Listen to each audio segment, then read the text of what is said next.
भयानक रात थी, सर्दियाँ थी, एमपी में वैसे भी फरवरी-मार्च में तक सर्दियाँ रहती हैं और वो ट्रेन का सफ़र करके मुझे जाना था सेंटर छोड़ के उधर से कहीं दूसरे सेंटर पे मदद के लिए।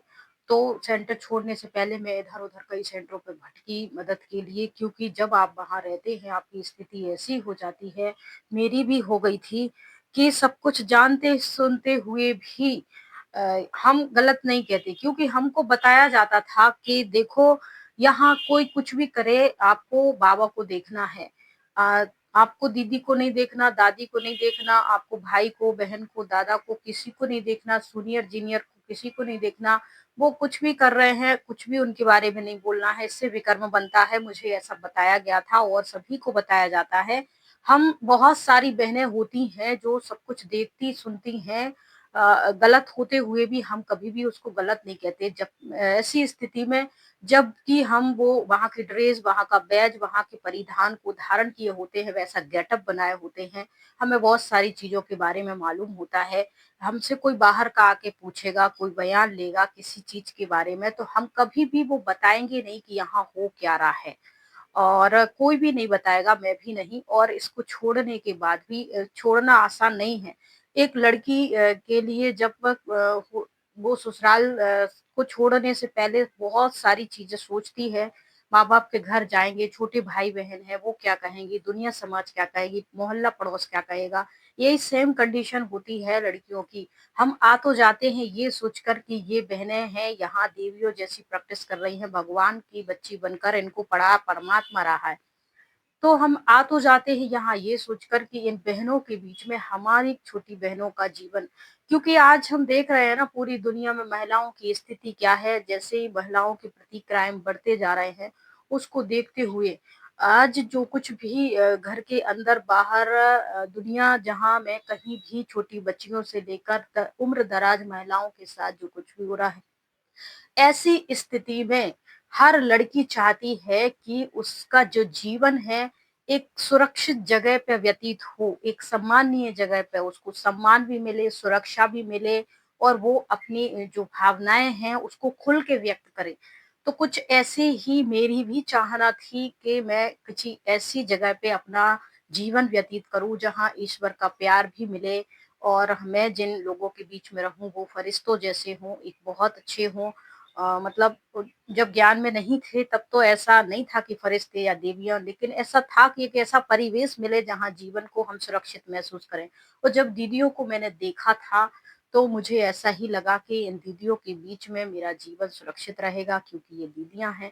मुझे उस समय नहीं इसकी जानकारी होती थी कि देरानी-जेठानी, सास, ननद, बहू, सास का और ननद का, भाभियों का ये सब जो महिलाओं का आपस में महिला होकर भी कनेक्शन होता है और जो एक-दूसरे से जलती रहती हैं, एक-दूसरे को जो टाँग खींचती हैं, वो सब महिलाओं के बीच में होता है, चाहे वो कोई भी वेशभूषा अपनी धारण किए हुए हो, चाहे कहीं भी वो रह रही हों। तो यही सब कुछ होता है। नमस्कार दोस्तों, मेरा नाम तुलसी है और मैं मध्य प्रदेश से बिलॉन्ग करती हूँ। उस समय मैं मध्य प्रदेश के सेंटर पर ही थी और आज मैं जो कुछ भी कहानी बता रही हूँ, ये मेरा खुद का देखा हुआ और पर्सनल अनुभव है। मैं 10 साल तक ब्रह्मा कुमारी संस्थान में समर्पित रूप से रही हूँ और मेरे आँखों के सामने जो घटनाएँ घटी हैं, मैं आज इस बारे में यहाँ डिस्कस करूँगी। साथ ही मैं बता देती हूँ कि जो कथित तौर पे मुझे मालूम चली वो मैं बताऊँगी कि ये कथित तौर पे मालूम चली जो मेरी आँखों के सामने घटनाएँ घटी हैं वो भी मैं आपको बताऊँगी और किन परिस्थितियों में मुझे बहुत ज़्यादा एक प्रेरणा मिली थी, एक शक्ति मिली थी जिसको मैंने फटाक से कैच करा था और छोड़ा था। रही बात ईश्वर को मानने या ना मानने की तो मैं परमात्मा को तो पहले से ही मानती हूँ, ज्ञान में आने से पहले ही मानती थी भगवान को, आज भी मानती हूँ, ज्ञान में भी मानती हूँ और कहीं न कहीं मैं इतना ईश्वर पे विश्वास करती हूँ कि आज मैं आप लोगों के सामने खड़ी हूँ, बोल पा रही हूँ, अपना एक्सपीरियंस सुना पा रही हूँ, तो वो परमात्मा की दी हुई शक्ति ही है। अब ये अलग बात है कि हर व्यक्ति अपनी सुविधा अनुसार ईश्वर का नामदान बना देता है, नाम बना लेता है। लेकिन एक बात तो मैं अपने एक्सपीरियंस से कह सकती हूँ जब मैं वहाँ जुड़ी हुई थी तब सब कुछ अच्छा लग रहा था, बहुत सारी नेगेटिविटी मुझे मालूम भी थी, लेकिन मैं नहीं बता पा रही थी किसी को और नहीं और छोड़ने के 2-3 साल तक भी मैंने वहाँ के बारे में किसी से कुछ नहीं। मेरी जो सेंटर से जो लड़कियाँ मैं गर्ल्स हॉस्टल में जाके मोटिवेशन क्लास दिया करती थी, स्कूलों में गर्ल्स स्कूल में जाके मोटिवेशन क्लास दिया करती थी, तो बहुत सारी लड़कियाँ मुझसे अटैच थी। जब मैंने मेरे छोड़ने की घटना धीरे-धीरे पता चली लोगों को, तो वो एकदम से शॉक हुए। सब लोग जानना चाहते थे मेरी कहानी के बारे में, सब लोग जानना चाहती थी, वो लड़कियाँ जानना चाहती थी, वो माताएँ जानना चाहती थी, वो भाई जानना चाहते थे कि दीदी गई क्यों? वजह क्या थी? तो मैं कुछ भी बताना नहीं चाहती थी, मैंने चुप्पी साध ली थी, कोई भी मिलता था तो मैं मुस्कुरा के ओम शांति करके छोड़ देती थी। मैं एक बंद कमरे में हॉल में बैठी भगवान को याद करती, आज भी मेरा कमरा है, जहाँ मैं मेडिटेशन क्लास करती थी, मेरी पास वो सब ट्रांसलाइट है। बहुत सारे भाई-बहन मुझसे कहते हैं, वीडियो मेरी देखते हैं कि तुम्हारे पीछे ब्रह्मा कुमारी इसका चित्र लगा हुआ है, कुछ फ़ोटो लगी हैं, कुछ लक्ष्मी नारायण की फ़ोटो हैं। जी हाँ, दोस्तों, मेरे मायके वाले, मेरे ससुराल वाले आज भी उनकी फ़ोटो दोनों घरों में मौजूद है। और फ़ोटो रखने से कुछ नहीं होता है। फ़ोटो तो रखी रहती हैं, कोई बड़ी बात नहीं है, हर कोई फ़ोटो लगाता है। परिवार की फ़ोटो होती है, अपने बड़े-बूढ़ों की फ़ोटो होती है, देवी-देवताओं की फ़ोटो होती है, गुरु-संत की फ़ोटो होती है। फ़ोटो रखने से ऐसा ज़्यादा कुछ नहीं होता है, बात होती है ज्ञान की, और ये ज्ञान जो होता है वो आपकी ज्ञान चक्षु यानी एक समझ होती है। ज्ञान को मैं सिर्फ़ इतना कहूँगी, एक समझ होती है, जो ऐसी समझ जो सच को सच कहे, झूठ को झूठ कहे और ऑन द स्पॉट कहने की हिम्मत रखे। तो होता क्या है कि सेंटर पे अनबन होने के बाद मैं जाती हूँ, मुझे घर चली जाती हूँ अचानक से ऐसी नाराज़ होके कि चलो 2-4 दिन, क्योंकि मेरा घर लोकल में ही था, थोड़ी ही दूरी थी, कम से कम 500 मीटर की दूरी होगी सेंटर और मेरे घर के बीच में। लेकिन मैं आपको बता दूँ कि जब मैं सेंटर में आई थी तो बिल्कुल पूर्ण रीति से आई थी, मन वचन कर्म से आई थी, संकल्प श्वास से आई थी। परिवार वाले घर थे, लेकिन मैं उनको वैसे ही देखती थी जैसे क्लास पे आते भाई-बहन हैं। तो जो मेरी माँ थी, जो माताएँ आती हैं वैसे मैं उनको देखती थी, माँ को, पिता को एक भाई के रूप में, और जो भाई थी, भाभी थी, उन सबको बहन-भाई के रूप में। एक ऐसी मैंने स्थिति उपराम अपनी बना रखी थी। एक आज की स्थिति में कहूँ तो संवेदनहीन स्थिति हो गई थी, और उस टाइम की स्थिति में कहूँ तो मैं एक नष्ट-मुहा वाली स्थिति में, एक ज्ञानी योगी वाली स्थिति में वहाँ उस समय चल रही थी। लड़ाई झगड़े के बाद इतना समय बीतने के बाद फिर मुझे लगा कि चलो घर चले जाते हैं। मैंने 2-3 साल घर पे बिल्कुल मैं डिटैच हो गई थी, कोई भी नहीं। फिर धीरे-धीरे जब मुझे सेंटर पे थोड़ी बहुत तकलीफ होने लगी, परेशानी होने लगी, धीरे-धीरे मुझे ये समझ में आने लगा कि ये चीज़ें गलत हो रही हैं। तो मैं फिर कभी-कभार घर चली जाती थी, 2-3 महीने में तो 2-4 दिन रह के आती थी। तो ऐसे ही मैं चली जाती हूँ, तो दीदी को लगता है कि ये 2-4 दिन के लिए गई है, आ जाएगी। हमारी बातचीत नहीं हो रही थी 15 दिन पहले से ही, जेंडर की जो दीदी थी और हम थे। तो हम चले गए थे। उसके बाद हमें फ़ोन आता है भोपाल से, भोपाल मध्य प्रदेश का एक जॉन होता है, वो बड़ा सेंटर था। पूरे मध्य प्रदेश में जितने भी सेंटर हैं, सेवा केंद्र है, उप सेवा केंद्र है, गीता पाठशाला है, उन सबका मिला के एक हेड बनता है, उसको जॉन का हेडक्वार्टर कहते हैं। तो वो भोपाल में था। तो वहाँ बहुत सारे सेंटर हैं, हर सोसाइटी, कॉलोनी वगैरह में कई 2-3 बहनें छोटी-बड़ी सब हैंडल करती हैं। तो मुझे मेरी एक फ्रेंड थी, जो यहीं बन चुकी थी। उन्होंने मुझसे कहा कि तुम घर पे क्या कर रही हो? एक काम करो, मुझे पता चला है दीदी से तुम्हारी बन रही है और तुम्हारा मन हो रहा है कि तुम सेंटर छोड़ोगी, ऐसी तुम्हारी कंडीशन है, सुनने में आया है। तो तुम मेरे पास आ जाओ, कोई दिक्कत नहीं है, हम दोनों मिलके सेवा करेंगे, ऐसा मेरे पास फ़ोन आया। और मुझे उस समय बहुत खुशी भी हुई, क्योंकि ये मेरी दोस्त है। मैंने सोचा चलो, उम्र दराज थी, हम दोनों ने साथ में पढ़ाई करी, हम दोनों ने मतलब साथ के जो माउंट आबू के जो भी सेमिनार थे वो साथ में अटेंड करे थे। साथ में वहाँ से एमबीए करिया था, और साथ में हमने कई राजयोग क्लासेस वहाँ की भट्टियाँ की, और हमने अकाउंट की भी कई सेवाएं एक साथ दी। तो हम दोनों की अच्छी खासी फ्रेंडशिप थी, और हमारे सेंटर की स्थिति उनसे कहीं छुपी नहीं थी। और एक और हकीकत बात बता दूं कि हमारे सेंटर की सेवा केंद्र या उप सेवा केंद्र की बहनों की जो कंडीशन है, वो पूरे जोन में पूरे सेंटरों के हाई लेवल के जो सेंटर हैं, उनमें कोई अच्छी स्थिति नहीं है, और खास हेडक्वार्टर में भी हमारी बहनों की कोई अच्छी स्थिति नहीं है। कोई ऐसी पोजीशन नहीं है, कोई उनको ऐसी देता नहीं है। क्योंकि यहाँ भी सब यही चलता है कि कितने भाई-बहन इनके अंडर में, कितने वीआईपी हैं, तो यहाँ ऐसी इनकी कोई सेवा होती नहीं है। झूठ बोलना, बहनों को परेशान करना, उनको गलत तरीके से यूज़ करना, पैसे कमाना, यही इन लोगों का सारा काम था।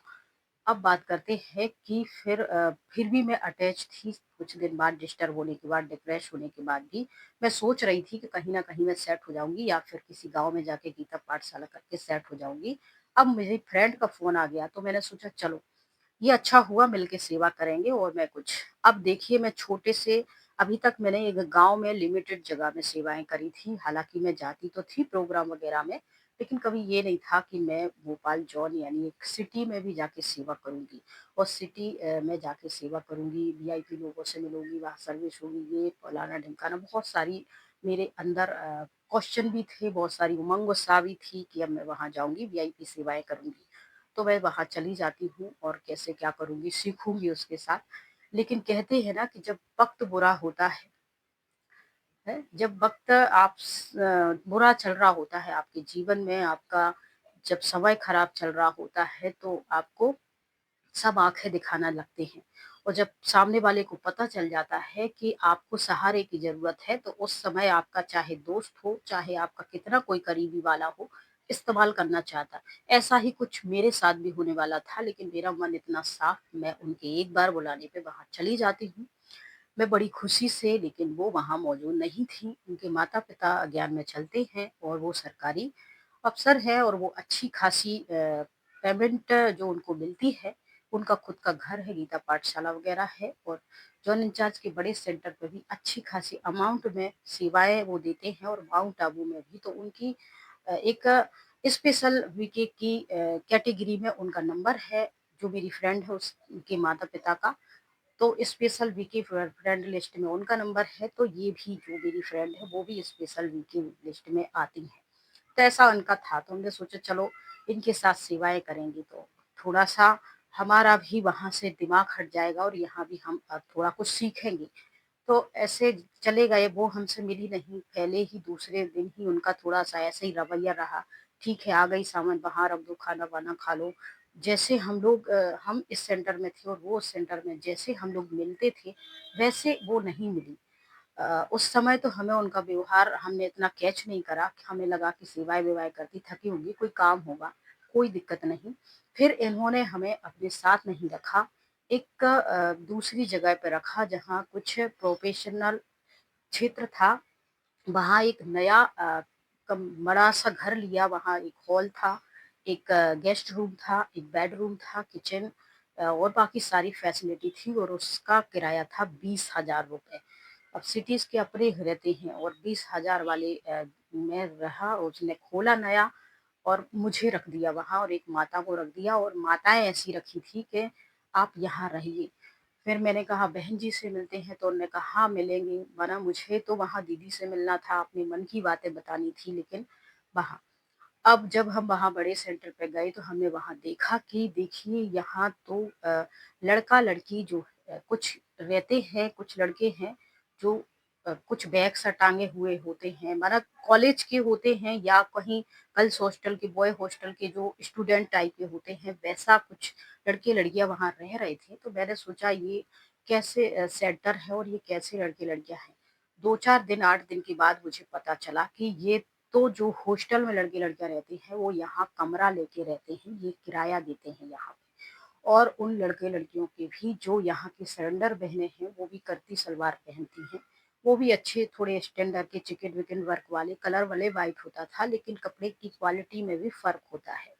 तो उनकी कपड़े की जो क्वालिटियाँ थी, अनारकली वाली डिज़ाइनें थी, ये बैक-वैक, लेस-वेस, पूरा उनका शहरी स्टैंडर्ड था जैसे फिर कुछ बहनें मैं तो ठहरी गाँव की तो मेरा वैसे ही लुक था ऐसा तो सब कहते ये जाओ चाय बना के लाओ, जाओ नाश्ता। थोड़े से 2-4 घंटे के लिए वहाँ गए, बहन जी से मिलना था, बतानी थी आप बीती कि क्या हो रहा है आगे, ये भी बताना था कि यहीं रह के सेवा करनी है। तो मैंने अपनी फ्रेंड से कहा कि मुझे ले चलो, तो वो मुझे अपने साथ नहीं ले जाती थी। मैं यहाँ भी नहीं समझ पा रही थी कि हो क्या रहा है। फिर वो एक दिन 1 महीने बाद मेरे से कहती है कि तुम ऐसे-ऐसे ऑटो से चली जाओ या किसी भाई के साथ चली जाओ, बहन जी से मिल लेना, जो भी बात है तुम्हारी कर लेना। तो 1 महीने बाद मुझे जॉन इंचार्ज बहन जी मिलती हैं और फिर वो कहती हैं कि तुम्हारे बारे में मुझे पता चला है और मैं तुम्हें इनडायरेक्ट कांटेक्ट में रहूँगी। डायरेक्टली मैं शो नहीं करना चाहती हूँ किसी भी बहन को कि तुलसी बहन को मैं जानती हूँ या फिर मैं तो मैं सोच मुझे तो समझ में ही नहीं आ रहा था कि हो क्या रहा है यहाँ पे। तुम इनडायरेक्ट तुम वहाँ रहो गीता पाठशाला सँभालो 1 साल तक जो भी सहयोग होगा मैं दूँगी, किराया वग़ैरह, राशन वग़ैरह और इसके बाद फिर तुम अपना 1 साल में जमा लेना, सेवाएँ-वेवाएँ कर लेना और खुद से देखना और किसी को न मत बताना कि मैं तुम्हारी मदद कर रही हूँ। मैं सोच रही हूँ यहाँ मेरा मन कर रहा था कि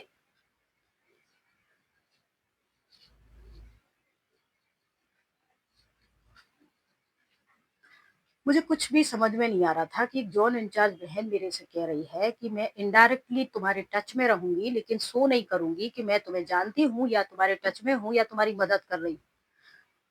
जब मैंने ये बात सुनी तो मैं एकदम से शॉक हो गई, मैं परेशान सी हो गई लेकिन फिर भी मैंने चलो कोई नहीं अ, होगा कुछ। तो उन्होंने कहा देखो तुम्हारी बहन आई थी वो कह रही थी कि अच्छी नहीं है चाल चलन की भी, इंटरनेट पे भी कई दोस्त बना रखे हैं, ये मतलब इतनी नेगेटिविटी और तुम्हारी बहन ने भी मुझे 50,000 दिए हैं तुम्हारी मदद ना करने की, इतनी नफरत उनके अंदर भरी है।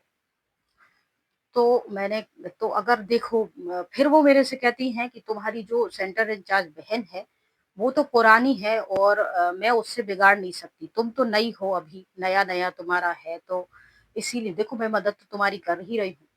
और इसमें प्लस पॉइंट ये था दोस्तों कि वो मेरे से कह रही थी कि देखो अभी तुम घर जाने की सोचना नहीं क्योंकि आतंकवादी आ गए हैं भोपाल में और देखो विनाश होने वाला है।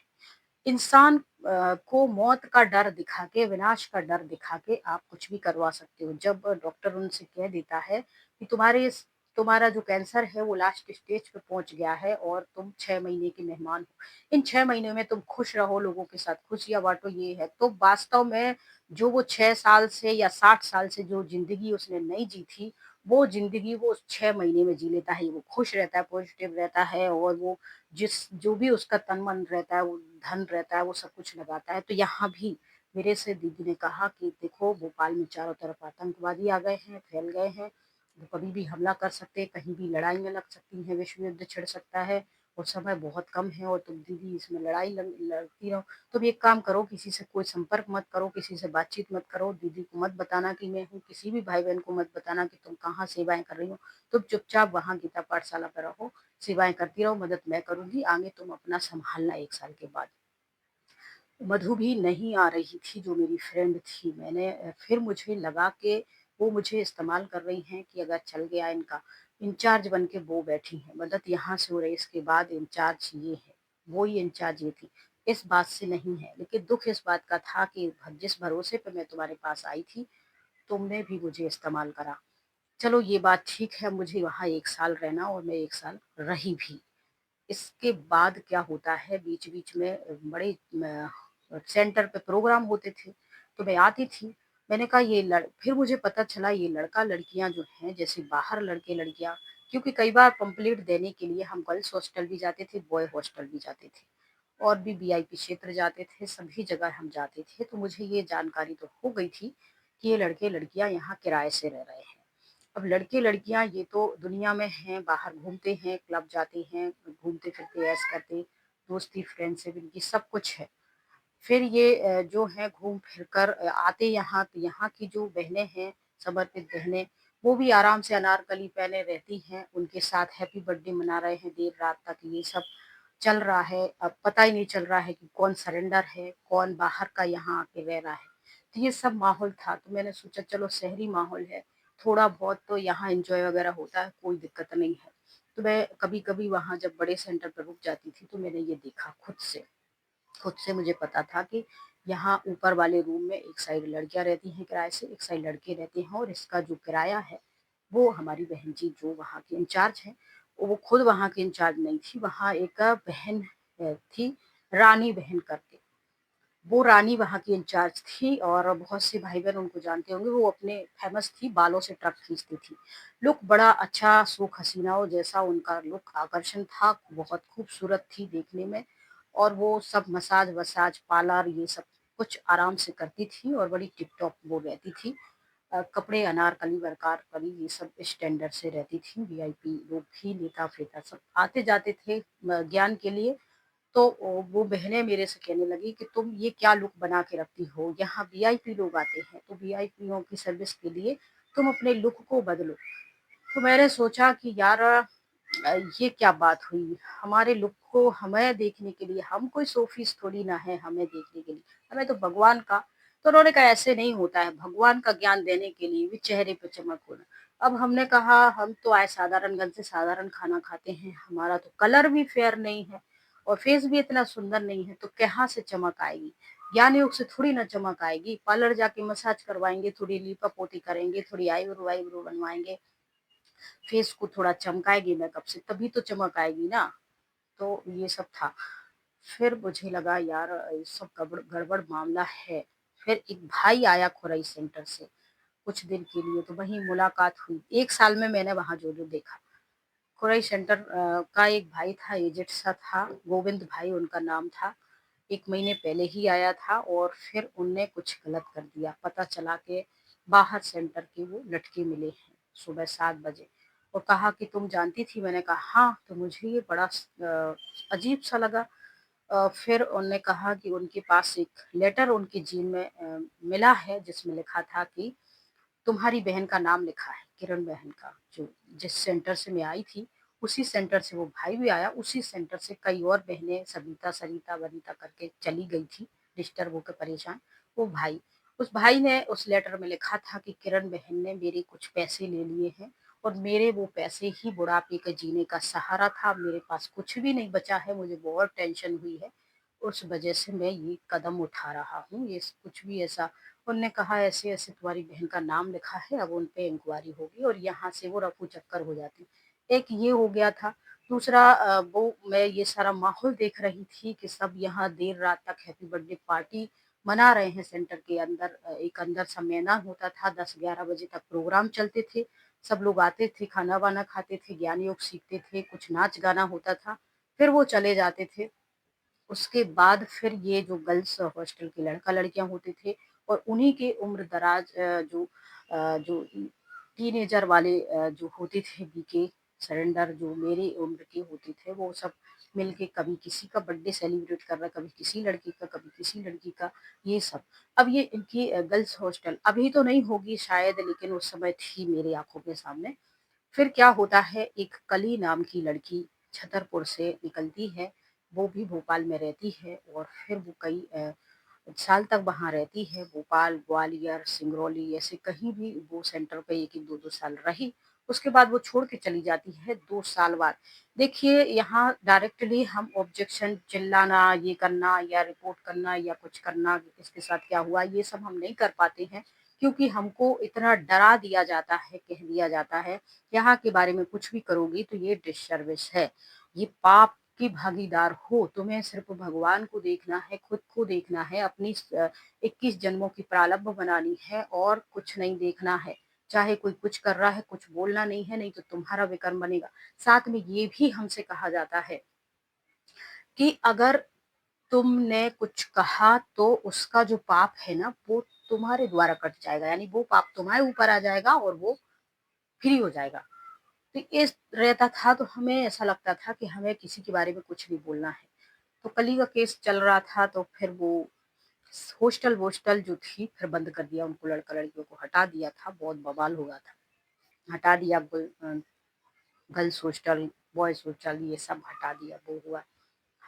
फिर ऐसा चलता रहा, फिर मुझे मालूम चला कि गोविंद भाई ने भी ऐसा कर लिया है और बहन को साल भी होने को आ रही थी और जो मेरी फ्रेंड थी उसने भी मेरे साथ वैसा ही व्यवहार करना शुरू किया जैसा दीदी का था, थी तो वो मेरी दोस्त। यहाँ ये होता है कि जब वक्त आपसे नजरें फेर लेता है तब कुत्ते भी शेर को घेर लेता है। तो ये वाली स्थिति कि जब आप अपनी सेल्फ हैं, आपकी खुद की गीता पाठशाला थी, आप कमा खा रहे थे, आप सिलाई भी सिखा रहे थे, आप बच्चों को कोचिंग भी दे रहे थे, सब कुछ ठीक-ठाक चल रहा था।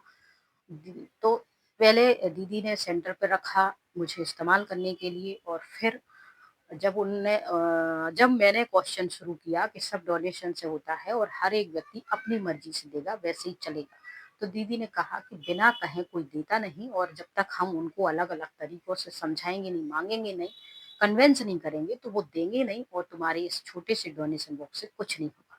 तब ये पहली बार मेरे को बातें टच हुई कि ये है। तो जब तो हम वहाँ रह रहे हैं तो भई तुम जैसा कहोगे दिन को रात कहोगे, रात कहेंगे, दिन कहोगे दिन कहेंगे। तो हमने कहा ठीक है कि चलो, तो धीरे-धीरे माँगना फिर मुझे बड़ी गिल्ट फ़ील आती थी अगर मैं कहूँ कि बाबूजी इतना पैसा चाहिए है, ये मंच प्रोग्राम है, वो है या ये देना है या इतना भोग लगना है, इतना प्रसाद है, इतना भंडारा करना है। तो बाद में मुझे बड़ी गिल्ट आती थी कि मुझे नहीं कहना चाहिए ये क्योंकि भगवान कर रहा है, भगवान का यज्ञ है तो वो सबका रखेगा। तो मैं दीदी को मना इस बात से हमारी बहस शुरू हुई तो उन्होंने कहा कि बैठी-बैठी यहाँ खा रही हो, जब 2 पैसे खुद के कमा के खाओगी तब तुम्हें पता चलेगा। तो सेंटर से उन्होंने निकाल दिया तो एक गाँव में खुल गई। अब गाँव में खुल गई तो मैंने वहाँ लोगों से मिली, बातचीत करी, ज्ञान सुनाया और सबने मेरी मदद की। क्योंकि मैं उस समय कन्या थी तो उनको लगा कि दीदी कन्या है और ये है, व्यवहार अच्छा है, अच्छा गाती है, अच्छा बोलती है, अच्छे से बातचीत करती है, तो सब बड़े खुश प्रभावित तो एक लड़की के वो आते थे, गाँव के लोग ले आते थे, दूध ले आते, तुम्हारा राशन पानी ले आते, पैसे भी देते, सब अच्छे से जम गया। तो दीदी ने देखा फिर जाके 6 महीने बाद, फिर उसको बहुत बुरा लगा तो उन्होंने पहले तो डायरेक्टली फ़ोन करके कहा कि चलो हमें दे दो, जो भी बचता है एक्स्ट्रा राशन भी दे दो, पैसे भी दे दो। तो हमने कहा अभी अच्छे से सब सेट हो जाने दो, एक्स्ट्रा होगा तो हम आपको दे देंगे। तो उनको बुरा लग गया, उन्होंने हमसे फ़ोन करना बंद कर दिया और हमारी जो शिकायतें हैं उन्होंने ऊपर करना शुरू कर दी, छवि खराब करना शुरू कर दी क्योंकि हम आगे जाके कोई विरोध क्योंकि उन्हें डर था कि ये लड़की ना कभी आगे जाएगी ऊपर और ऊपर भाई-बहनों से शिकायत ज़रूर करेगी सेंटर से, बड़ों से। तो उनको उनने पहले से ही एक नेगेटिविटी माहौल मेरे प्रति बनाना दूसरी बहनों की नज़रों में, दूसरे भाई-बहनों की नज़रों में ये सब कुछ बनाना शुरू कर दिया था यहाँ। फिर जब इससे भी मन नहीं भरा तो फिर उन्होंने कहा कि वो बीमार हो गई हैं, डॉक्टर ने बताया उनके दिल में छेद है, कभी भी कुछ भी हो सकता है, उनको एक बहन की देखभाल की ज़रूरत है। अगर तुम आके उनकी देखभाल नहीं करोगी तो फिर कैसे काम चलेगा क्योंकि हम तो बहनें हैं। हमें देखने के लिए कोई बाहर से तो आएगा नहीं, हमें ही एक-दूसरे की मदद करना चाहिए। तो मैं बोली-भाली मैंने कहा हाँ, सही बात है दीदी ने जो कुछ भी कहा गुस्से में कहा वो सब छोड़ दो, बीती को बिंदी लगा दो, चलो उनकी मदद करते हैं। तो मैं अपना सारा सामान अब उनके सेंटर में इतनी भी जगह नहीं थी कि वो मेरा सब सामान अपने घर में रख सके, तो दोस्तों बारिश भर बाहर पड़ा रहा, खराब हो गया सब कुछ, कपड़े, बिस्तर जो भी मैंने जुटाया था सब राशन का